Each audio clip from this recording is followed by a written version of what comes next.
La Tremenda Corte 3 con el subtítulo Gogocicidio se presenta como una obra que, bajo la apariencia de comedia judicial, heredará de una tradición popular profundamente arraigada en el imaginario latino, construye un dispositivo crítico mucho más complejo de lo que su tono ligero sugiere a primera vista, porque lejos de limitarse a reproducir el esquema clásico del tribunal absurdo, la película lo estira, lo tensiona y finalmente lo convierte en un espejo incómodo donde la risa deja de ser un simple alivio para transformarse en síntoma. Y desde la primera escena el espectador es introducido en una sala de justicia que parece familiar pero que rápidamente revela una anomalía estructural, ya que todo funciona, las personas cumplen sus roles, los procedimientos se ejecutan con aparente corrección, y sin embargo algo esencial falta: una conciencia real de por qué se juzga, de qué se juzga y para quién se juzga, y esa ausencia se manifiesta no como caos sino como exceso de orden, como una acumulación de rituales vacíos que sustituyen al sentido. Y en ese contexto emerge el concepto de gogocicidio no como un acto puntual sino como una lógica persistente, una forma de violencia simbólica que consiste en eliminar la posibilidad misma de la risa espontánea, de la duda creativa, de la interrupción humana dentro del engranaje institucional, y la película utiliza magistralmente el humor para denunciar su propia neutralización, porque cada gag, cada equívoco, cada malentendido judicial funciona en dos niveles simultáneos: el inmediato que provoca la carcajada y el profundo que deja un residuo de inquietud, una pregunta sin resolver sobre por qué nos reímos y de qué nos estamos riendo realmente, y esa ambigüedad es el corazón del film, ya que no hay una escena que pueda leerse de manera unívoca, todas están construidas como pequeñas trampas perceptivas que obligan al espectador a revisar su propia complicidad con el sistema que se representa, especialmente en aquellas secuencias donde los acusados parecen aceptar con naturalidad sentencias absurdas, no porque las entiendan sino porque han interiorizado que discutir es inútil, y ahí la comedia se vuelve amarga, porque revela un mecanismo social reconocible, el de la obediencia por cansancio, el de la adaptación al sinsentido como estrategia de supervivencia, y uno de los grandes aciertos de Gogocicidio es no convertir a sus personajes en simples caricaturas, incluso cuando actúan como tales, ya que cada uno encarna una posición específica dentro del aparato judicial, desde el juez que se esfuerza por mantener una neutralidad imposible, pasando por el fiscal que confunde eficacia con justicia, hasta el secretario que representa la memoria burocrática del sistema. Todos ellos son figuras que podrían existir fuera de la pantalla, y esa verosimilitud es la que permite que la sátira funcione como crítica real, porque el espectador reconoce gestos, tonos y dinámicas que ha visto en instituciones reales. Incluso si nunca ha pisado un tribunal, y en mi experiencia personal como analista de cine y también como alguien que ha pasado por procesos administrativos largos y despersonalizados, debo admitir que muchas escenas despertaron una risa incómoda, esa risa que aparece cuando uno se reconoce en la situación que se parodia, como cuando el juez se aferra a una norma obsoleta simplemente porque es la única referencia estable que le queda, o cuando el fiscal defiende una acusación que ya no comprende del todo pero que debe sostener para no romper la cadena de mando, y esas escenas funcionan como pequeñas viñetas existenciales que trascienden el marco judicial y se convierten en metáforas de cualquier organización que ha perdido contacto con su propósito original, y el gogocicidio en ese sentido no es solo el asesinato simbólico de la risa, sino también el de la responsabilidad individual, porque al automatizar las decisiones se diluye la culpa, nadie es responsable de nada porque todos siguen el procedimiento. Y la película insiste en esta idea mediante la repetición deliberada de situaciones donde un error evidente no puede corregirse porque no existe el formulario adecuado para hacerlo, y esa insistencia, lejos de resultar redundante, construye una sensación de asfixia progresiva, como si el espectador también quedara atrapado en el circuito cerrado del tribunal, y uno de los momentos más reveladores es aquella escena en la que se introduce una herramienta tecnológica, supuestamente diseñada para evaluar la ética de las decisiones,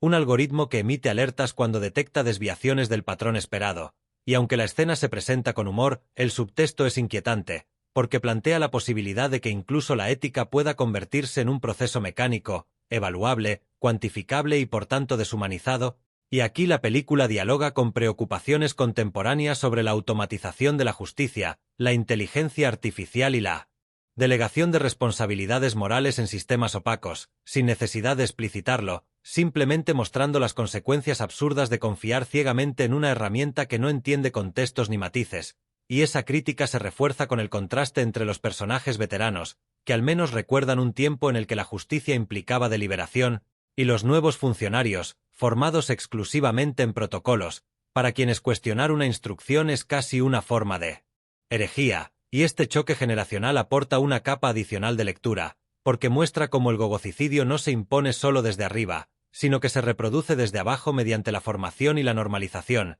y como espectador no pude evitar recordar conversaciones con jóvenes profesionales que, llenos de buena voluntad, defendían sistemas claramente injustos simplemente porque eran los únicos que conocían, y esa identificación personal refuerza la potencia del film, que no acusa a individuos concretos sino a una lógica que los atraviesa, y en términos de puesta en escena la Tremenda Corte 3 utiliza un espacio casi teatral, con decorados que parecen deliberadamente artificiales, subrayando el carácter representacional del juicio, como si todo fuera una obra dentro de otra obra, y esa elección estética no es gratuita, porque enfatiza la idea de que la justicia se ha convertido en una performance, en un ritual que debe cumplirse independientemente de su resultado, y la cámara refuerza esta sensación mediante encuadres repetitivos, movimientos circulares y una iluminación uniforme que elimina cualquier jerarquía visual. Todo es igual de importante y por tanto nada lo es realmente, y esa homogeneidad visual contribuye al efecto de alienación, haciendo que incluso los momentos de mayor tensión se sientan contenidos, casi anestesiados,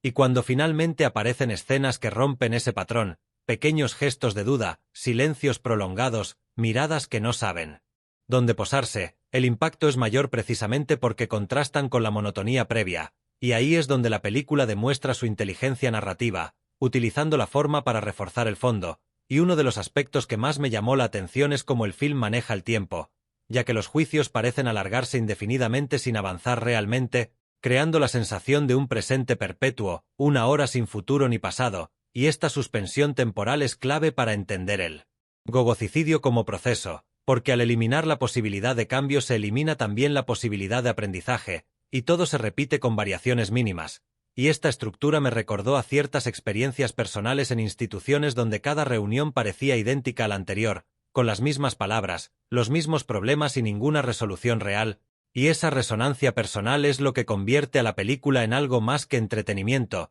en una experiencia reflexiva que sigue trabajando en el espectador después de que termina. Y aunque la Tremenda Corte 3 mantiene un tono humorístico constante, no ofrece un alivio fácil, porque incluso las risas más francas están teñidas de una conciencia amarga, y el final del film, lejos de cerrar el conflicto, lo desplaza, mostrando que el sistema es capaz de absorber la crítica y seguir funcionando, quizás con un lenguaje ligeramente distinto pero con la misma lógica de fondo, y esa elección puede resultar frustrante para quienes esperan una resolución clara, pero es coherente con la tesis central de la obra, que no cree en finales redentores sino en procesos inacabados, y como analista considero que esta honestidad es uno de sus mayores méritos, porque evita la tentación de ofrecer una solución simplista a un problema estructural, y en cuanto a la actuación, destaca la capacidad del elenco para moverse en ese delicado equilibrio entre caricatura y humanidad, logrando que incluso los personajes más ridículos conserven una lógica interna comprensible, y esto es fundamental para que la sátira no se convierta en burla vacía, y en varios momentos me sorprendí sintiendo empatía por figuras que en otro contexto habría considerado antagonistas,